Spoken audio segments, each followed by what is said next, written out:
Okay mga kaibigan, sa mga nagtatanong kaya hindi nyo set yung interval nyo sa setting ng reminder mga kaibigan, kasi hindi nyo muna dinidelete yung dating oil change interval. So ganito mga kaibigan, tuturo ko sa inyo kung paano gawin. Kailangan deletein nyo muna yung oil change interval na nakaset sa dati, yung unang sinet nyo bago ko lumabas. Ganito lang gagawin nyo, i-hold nyo lang to, hold nyo to, naka-off dapat ha, hold nyo yung select button, i-hold nyo yung select button, tapos mapapansin nyo dito magbi-blink. Hold nyo yan ha, naka-hold yung select, tapos i-on nyo, pansinin nyo, ayun o, nag-blink yung, ayan o, nag-blink na, ibig sabihin na reset na yan. Pag na-reset na yan, tsaka kayo magsiset ng oil change interval. Kasi hanggat hindi nyo na-delete yung dating oil change interval, hindi nyo maisiset yung panibago. Kailangan deletein nyo muna yung luma. Kung paano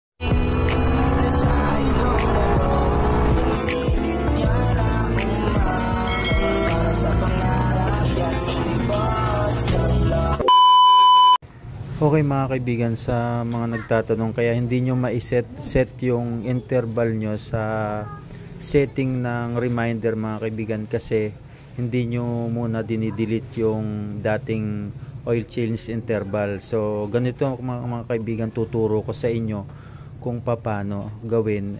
Kailangan deletein nyo muna yung oil change interval na nakaset sa dati, yung unang sinet nyo bago ko lumabas. Ganito lang gagawin nyo, i-hold nyo lang to, hold nyo to, naka-off dapat ha, hold nyo yung select button, i-hold nyo yung select button, tapos mapapansin nyo dito magbi-blink. Hold nyo yan ha, naka-hold yung select, tapos i-on nyo, pansinin nyo, ayun o, nag-blink yung, ayan o, nag-blink na, ibig sabihin na reset na yan. Pag na-reset na yan, tsaka kayo magsiset ng oil change interval. Kasi hanggat hindi nyo na-delete yung dating oil change interval, hindi nyo maisiset yung panibago. Kailangan deletein nyo muna yung luma. Kung paano mag-delete, ganito nga yung ginawa ko. Uulitin natin. Nabitawan ko eh. Ayun o, nagbi-blink sa ilalim ng 0. Yun, ibig sabihin na na-delete nyo na yung unang settings mga kaibigan. Pag na-delete nyo na yung unang settings, tsaka kayo ngayon mag-set ng panibagong interval. So bago kayo mag-set ng panibagong interval, make sure na na-delete nyo. Kung paano deletein, ayun, tinuro ko na. Hold nyo to, dapat naka-off, hold nyo yung select, tapos i-on nyo. Tapos pagka isa-set nyo na yung panibagong interval nyo, ibalik nyo ngayon sa original odometer. Ayan o, original odometer ha, original. Hindi trip A, hindi trip B. Original odometer.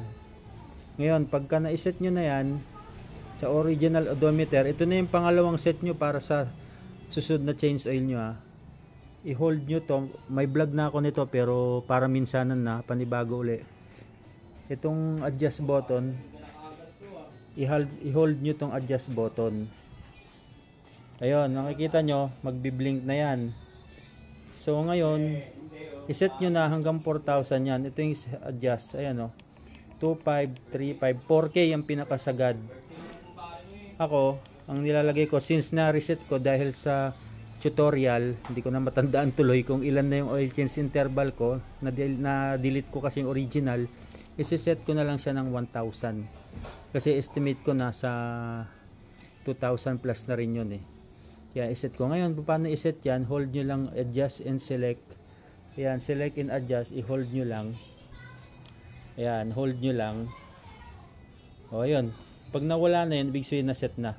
So, ganun lang mga kaibigan. Tapos, idagdag ko na lang din kung paano mag-reset ng trip A at saka trip B. Trip A, trip B. Kung paano mag-delete nyan. Ayan, naka 0.2. Yung adjust button, hold nyo lang. Ayan. Nag 0 na. Tapos trip B, adjust uli, hold nyo lang yung adjust button, yun okay na. Tapos balik nyo na sa original odometer. So ayun lang, sana na may natutunan kayo at naintindihan nyo. Maraming salamat.